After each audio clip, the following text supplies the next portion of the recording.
Want to use AirDrop to share files and photos, but not sure how? I'm Jessica, and in this video, I'll show you how to use AirDrop on iPhone. Now let's get started. To use AirDrop on your iPhone, first ensure that you have Bluetooth enabled and are connected to Wi-Fi. Then go into General Settings and select AirDrop. Ensure AirDrop is set to either Contacts Only or Everyone. Both you and the person you're sharing with or receiving an AirDrop from will need to have these set up.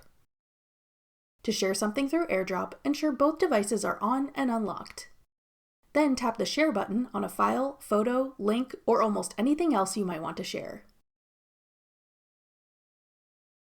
Then select AirDrop.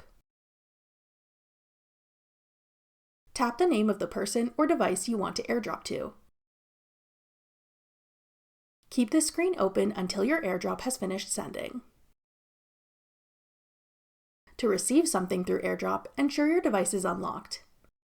Then wait for an AirDrop notification to appear at the top of your screen.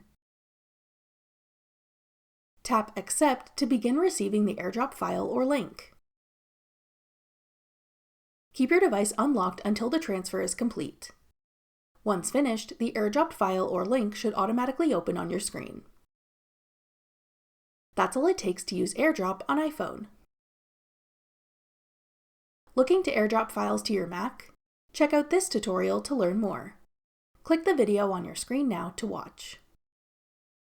Thanks for watching. If you found this video helpful, we'd love it if you'd hit the thumbs up button below and subscribe to our channel. We put out great new tech tutorials like this one every day.